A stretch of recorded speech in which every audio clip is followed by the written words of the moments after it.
वो खुद ही भ्रष्ट अधिकारी है। वो भारत के ऐसे पहले अधिकारी है जो खुद पे कार्रवाई हुए नहीं, इसके लिए लोगों को पैसा देते हुए पकड़ा है। उनके ऊपर कार्रवाई है, उनके ऊपर इंक्वायरी चली, और आपको बताता हूँ उन्होंने क्या गोलमाल किया कि वापिस यहाँ पर आके बैठ गए, क्योंकि उनके बिल्डरों के साथ, उनके ऊपर के प्रशासकीय अधिकारी के साथ अच्छे आर्थिक हित संबंध है, वो बरकरार रखने के लिए उनको रखा गया है। पालिका ने इसके लिए नहीं की कि वसई विरार पे पिछले 35 साल से माफिया का, गुंडों का राज था। उन्होंने अपने हिसाब से वसई में सब काम किए और प्रशासन को अपने हिसाब से काम करवाया। उसी का ये मामला आगे चल रहा है। लेकिन अभी जो सत्ता बदल हुआ उसके बाद जो एमएलए आए हैं, मैं देखा कि पिछले 2-3 महीने में इन्होंने महानगर पालिका के ऑफिस में बहुत सारी मीटिंगें ली, लेकिन उन्होंने अगर जानकारी ली नहीं तो सच में वो कैपेबल है क्या, ये सवाल अभी उठ रहा है। दोस्तों नमस्कार। दोस्तों इस समय हमारे साथ कांग्रेस पार्टी के समीर वर्तक है। हम इनसे चर्चा करेंगे एक बहुत बड़ा मुद्दा जो भी सामने आया। कल ही जिस मुद्दे का खुलासा हुआ, जिस तरह से मालूम पड़ा कि पिछले महीने में राज्य शासन ने नोटिफिकेशन निकाला और डंपिंग ग्राउंड और एसटीपी का जो रिजर्वेशन है, जो विजय लक्ष्मी नगर जिसके लिए तोड़ा गया, उद्ध्वस्त किया गया, वो पूरा का पूरा रिजर्वेशन बदली हो रहा है सोपारा गास गाँव में। तो उस विषय पर इन्होंने अपनी हरकती आज यहाँ पर दी है महानगर पालिका नगर रचना विभाग में। इस पूरे मामले पर समीर वर्तक से बातचीत करते हैं। समीर भाई नमस्कार। नमस्कार। समीर भाई क्या कहेंगे, 23 जनवरी को नोटिफिकेशन निकलता है और आज 1 महीना और 4 दिन हो गया, लोगों को मालूम ही नहीं, क्या कहना चाहिए? देखिए, ये जो आपने अभी बताया इसके पीछे महानगर पालिका की बड़ी साजिश दिखाई दे रही है। और आपको बताता हूँ कि कोई भी अगर गवर्नमेंट से जीआर आता है और उसका इम्प्लीमेंटेशन करना है तो म्युनिसिपल कॉरपोरेशन को, पब्लिक को ज़्यादा से ज़्यादा उन तक माहिती पहुँचे, इनके बारे में जानकारी पहुँचे, ऐसा महानगर पालिका के माध्यम से व्यवस्था करनी चाहिए थी। उसके बारे में महानगर पालिका ने कुछ भी व्यवस्था की नहीं है।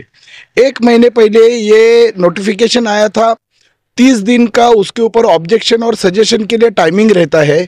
लेकिन कल हमारे एक मित्र को दोपहर में इसके बारे में पता चला, हमने सब जगह यहाँ पर इसके बारे में पहुँचाया है और कुछ लोगों के माध्यम से महाराष्ट्र के चीफ सेक्रेटरी तक हम लोगों ने मांग की है कि इसके लिए और अवधि मिलना चाहिए लोगों को ऑब्जेक्शन देने के लिए। लेकिन अभी मैंने मेरी ऑब्जेक्शन महानगर पालिका में सबमिट की है। आपने अवधि की मांग की, वो ठीक है, लेकिन जो परिस्थिति है, भौगोलिक परिस्थिति, उस हिसाब से क्या जिस जगह पे ये अभी यहाँ से महानगर पालिका प्रशासन सजेशन कर रही है कि यहाँ पर डंपिंग ग्राउंड या एसटीपी ग्राउंड आना चाहिए, भौगोलिक परिस्थिति के हिसाब से वो सही है क्या? एकदम गलत डिसीजन महानगर पालिका के माध्यम से लिया गया है। लोगों को ज़्यादा से ज़्यादा तकलीफ होगी, लोगों के हेल्थ को प्रॉब्लम हो जाएगा, ऐसा महानगर पालिका ने अभी व्यवस्था जो हिसाब से उन्होंने प्लान किया है वो दिख रहा है। आपको बताता हूँ कि 2021 से लेके 2001 से 2021 का जो डेवलपमेंट प्लान था, वो डेवलपमेंट प्लान में डंपिंग ग्राउंड और एसटीपी के बारे में जो रिजर्वेशन था, जहाँ पर अभी बिल्डिंग तोड़ने की कार्रवाई हुई, लेकिन एक जगह वहाँ पर ज़मीन खाली की जा रही है, लोगों को बेघर किया जा रहा है, लोगों को तकलीफ दी जा रही है, लेकिन वहाँ का रिजर्वेशन हटा के नाला सोपारा वेस्ट में सोपारा घास और हम जैसे गांव वालों को ज़्यादा से ज़्यादा तकलीफ कैसी होगी, वहाँ पर वो शिफ्ट किया जा रहा है। तो एक तरह की ये बिल्डरों के लिए महानगर पालिका ने साजिश की है। आपने साजिश वर्ड बोला, कहीं ना कहीं साजिश लगती है और इसमें है ये। अब सवाल ये है कि महानगर पालिका जब तोड़ने वहाँ खड़ी हुई, पत्रकारों के कैमरे लगे, तो सब कैमरों के सामने महानगर पालिका अधिकारी ये बोलते हैं कि कोर्ट का ऑर्डर है, कभी बोलते हैं कि ये अवैध है, कभी बोलते हैं यहाँ एसटीपी का हमारा रिजर्वेशन है। अब एसटीपी रिजर्वेशन को हटाए जाने के लिए प्रस्ताव यहीं से गया होगा, राज्य शासन ने तो डायरेक्टली नहीं भेजा है, तो ये प्रस्ताव काफी समय पहले गया होगा। एकदम सही है। और अगर ये प्रस्ताव यहाँ से जा चुका था, तब क्या ये चीजें कोर्ट में वहाँ महानगर पालिका नहीं बोल सकती थी? हाई कोर्ट में इस हाई कोर्ट को अवगत नहीं करा सकती थी कि सर आप ऑर्डर दे रहे हैं, इलीगल है, तोड़ो, इनको थोड़ा राहत दे दिए, क्योंकि आने वाले समय में, निकट भविष्य में हम यहाँ से रिजर्वेशन ट्रांसफर कर रहे हैं।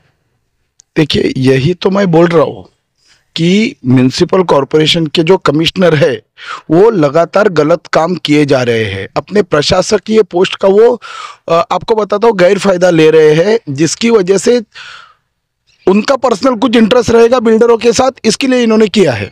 इसमें भूमिका आती है नगर सेना के जो अधिकारी है, वरिष्ठ अधिकारी वाई.एस. रेड्डी सर की। तो वाई.एस. रेड्डी सर भी काफ़ी विवादित एक अधिकारी है, उनके ऊपर काफ़ी मामला हुआ था। 2018 में उनको जब वापस महानगर पालिका में उनके निलंबन के बाद लिया गया था, तब उनको इस शर्त पर लिया गया था, तत्कालीन आयुक्त लोखंडे साहब थे, उन्होंने ये कहा था कि इनको अकार्यकारी पद पर लिया जाएगा। लेकिन समय चेंज हुआ, उसके बाद में समय चेंज होने के बाद में गंगाधरन डी साहब आए और उन्होंने उनको फिर से महासंचालक के पद पर बिठाया, और महासंचालक के पद पर बैठकर अब वो इस तरह का काम कर रहे हैं जो कहीं ना कहीं पब्लिक के लिए बहुत ही बुरा होने वाला है। तो एक इंजीनियर जो इतने सीनियर मोस्ट इंजीनियर होकर वो इस तरह का कदम उठा रहे, क्या कहना चाहिए?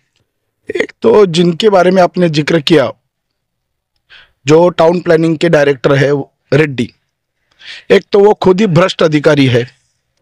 वो भारत के ऐसे पहले अधिकारी है जो खुद पे कार्रवाई हुए नहीं, इसके लिए लोगों को पैसा देते हुए पकड़ा है। उनके ऊपर कार्रवाई है, उनके ऊपर इंक्वायरी चली, और आपको बताता हूँ उन्होंने क्या गोलमाल किया कि वापिस यहाँ पर आके बैठ गए, क्योंकि उनके बिल्डरों के साथ, उनके ऊपर के प्रशासकीय अधिकारी के साथ अच्छे आर्थिक हित संबंध है, वो बरकरार रखने के लिए उनको रखा गया है। पूर्वकालीन जो सत्ताधारी थे उनका कितना हाथ था नहीं था वो अब सत्ता में नहीं है, लेकिन वर्तमान विधायक वो क्या कर रहे हैं? इतना बड़ा सब्जेक्ट है, क्या विधायक को मालूम था? महानगर पालिका से जब इस बारे में जांच पड़ताल की गई तो महानगर पालिका ने कहा हमने कुछ वर्तमान पत्र पेपर में इसका नोटिस निकाला था, लेकिन नो के नो प्रभाग या मुख्यालय में इस बारे में कोई एक भी नोटिफिकेशन नोटिस लगा हुआ था क्या? अभी इसके बारे में बोलूँगा कि महानगर पालिका ने पब्लिक को पता चले ऐसी व्यवस्था करनी चाहिए थी, जो की नहीं है। महानगर पालिका ने इसके लिए नहीं की कि वसई विरार पे पिछले 35 साल से माफिया का, गुंडों का राज था। उन्होंने अपने हिसाब से वसई में सब काम किए और प्रशासन को अपने हिसाब से काम करवाया, उसी का ये मामला आगे चल रहा है। लेकिन अभी जो सत्ता बदल हुआ उसके बाद जो एमएलए आए हैं, मैं देखा कि पिछले 2-3 महीने में इन्होंने महानगर पालिका के ऑफिस में बहुत सारी मीटिंगें ली, लेकिन उन्होंने अगर जानकारी ली नहीं तो सच में वो कैपेबल है क्या, ये सवाल अभी उठ रहा है। या तो दोनों चीज, दूसरी चीज हो सकती है उनकी भी मिली भगत हो सकता है। जानकारी देखिए, अभी 3 ही महीने हुए हैं, आगे आगे पता चलेगा कि इनकी नीयत कैसी है, क्योंकि ये जो डंपिंग ग्राउंड का रिजर्वेशन है ये अभी मुद्दा बड़ा होने वाला है। अभी ये 2 नए एमएलए इसके ऊपर कैसा रिएक्ट करते हैं देखेंगे आने वाले दिनों में। आप विपक्षी पार्टी होकर इस पे क्या सोचते हैं और आपका अगला इस पे कदम क्या रहेगा? देखिए, ऑब्जेक्शन मैंने अभी खुद ले लिया है, ज़्यादा से ज़्यादा लोगों के ऑब्जेक्शन आने चाहिए, हमारा प्रयास है। और कल के ऑब्जेक्शन ज़्यादा से ज़्यादा आने के बाद आगे आंदोलन इसके ऊपर बहुत बड़ा चलेगा, क्योंकि हम लोग ये यहाँ का डंपिंग ग्राउंड होने नहीं देंगे, क्योंकि ये लोगों की हेल्थ का प्रश्न है।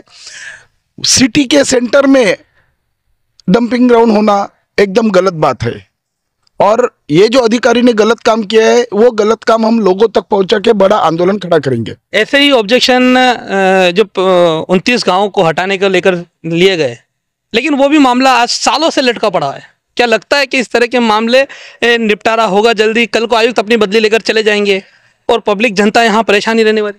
आपको बताता हूँ, जब ये 29 विलेजेस का मुद्दा, ये मुद्दा था टोटल 53 विलेजेस का।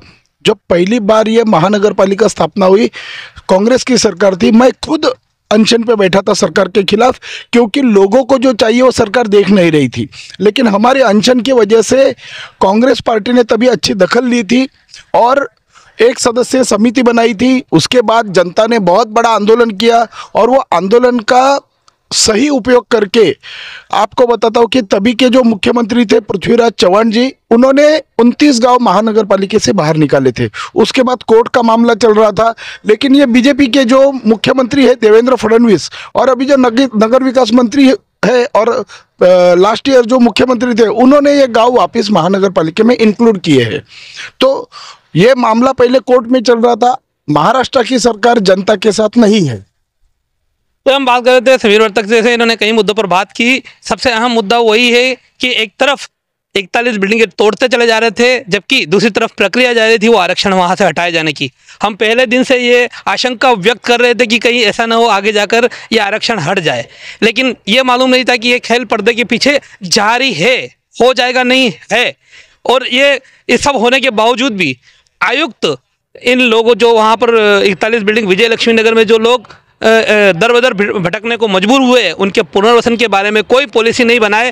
क्या आयुक्त इस तरह की एसटीपी डंपिंग ग्राउंड हटाने की पॉलिसी बना सकते हैं, तो पुनर्वसन की पॉलिसी नहीं बना सकते, या उनकी मंशा नहीं है? सबसे बड़ा सवाल भी यही है। तो सबसे बड़ी जानकारी भी ये है कि आयुक्त की मंशा नहीं है और वो जानबूझकर यहाँ लोगों को भटकाने की और गरीबों को उद्ध्वस्त करने की कोशिश में लगे हुए। फिलहाल आज के लिए अभी के लिए इतना ही। नमस्कार, जय हिंद, जय महाराष्ट्र। हमारे चैनल सैफ न्यूज़ लाइव पर अपने व्यापार और सेवा से संबंधित विज्ञापन प्रसारण हेतु दिए गए मोबाइल नंबर पर संपर्क करें।